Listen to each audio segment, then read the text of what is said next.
नमस्कार दोस्तों।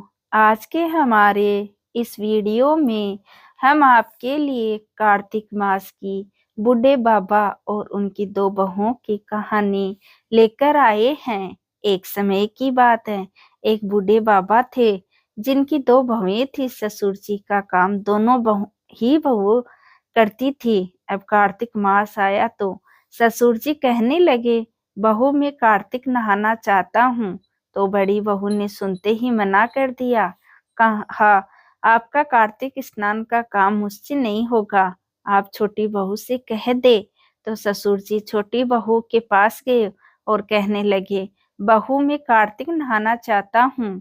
छोटी बहू सीधी सादी थी। उसने कहा, जी पिताजी, आप बताइए मुझे क्या करना होगा। तो ससुर जी कहने लगे, ज्यादा कुछ नहीं करना बेटा, रोज मेरे नहाने के लिए पानी भर देना, मेरी धोती धोकर सुखा देना और दोपहर का खाना बना देना। अब छोटी बहू रोज सुबह 5 बजे उठकर कुएं से पानी भरकर ला देती, जिसे ससुर जी स्नान कर लेते, उनकी धोती धोकर सुखा देती और दोपहर में ससुर जी को गर्मा गर्म रोटी बनाकर खिला देती। जब छोटी बहू ससुर जी की धोती धोकर सुखाती तो उसमें से गिरने वाले पानी की बूंदें वहां मोती के रूप में इकट्ठी हो जाती थी। पर छोटी बहू इतनी नादान थी कि वह समझ नहीं पाती थी और रोज सुबह झाड़ू लगाकर आंगन में एक तरफ मोती का ढेर लगा देती थी। इस तरह से एक माह निकल गया। अब कार्तिक महीना खत्म होने आया तो ससुर जी ने कहा, बहू मैं कार्तिक समाप्त होने से पहले 2-4 ब्राह्मणों को खाना खिलाना चाहता हूँ।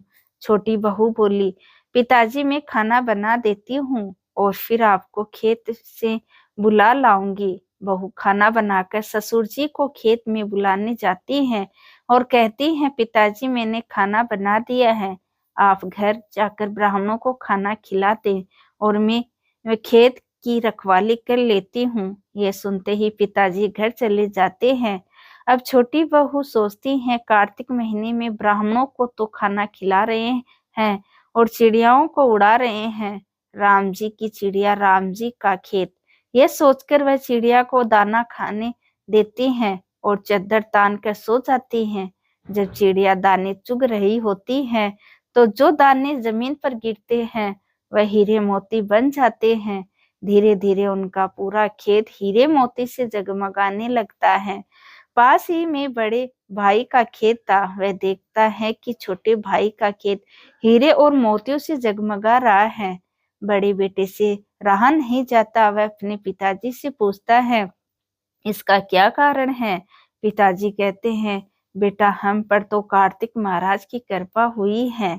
बड़ा भाई जाकर अपनी पत्नी को सारी बात बताता है।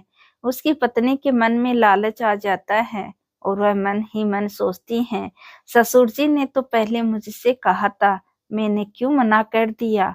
अब वह साल भर इंतजार करती हैं और जब कार्तिक महीना आने वाला होता है तो जाकर ससुर जी से कहती हैं, पिताजी आप इस बार कार्तिक स्नान नहीं करेंगे।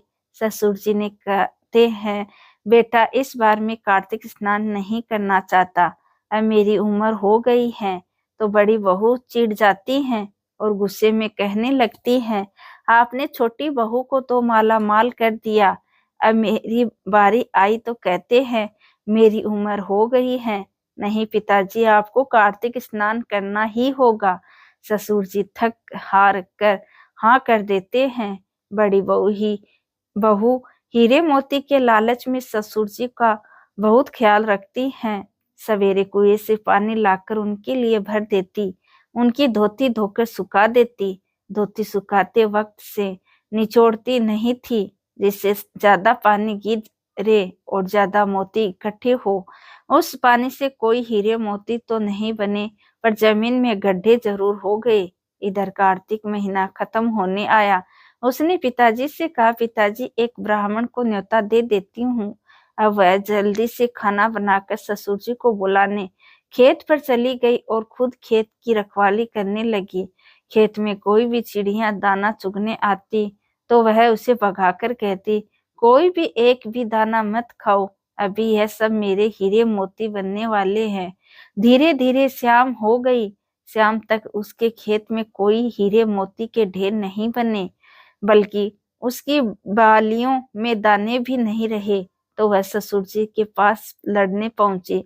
तब ससुर जी ने कहा कि बहू, तूने तो देखी पैसे के लालच में मेरी सेवा करी, जब छोटी बहू ने तो निस्वार्थ भाव से मेरी सेवा की है, इसलिए उसे कार्तिक महाराज की कृपा मिली। और तूने देखा देखी करी, लालच करा तो तेरी फसल भी खराब हो गई।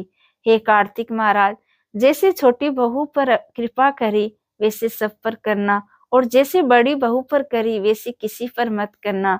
कथा अधूरी हो तो पूरी करना, और पूरी हो तो मान करना। जय हो कार्तिक महाराज की।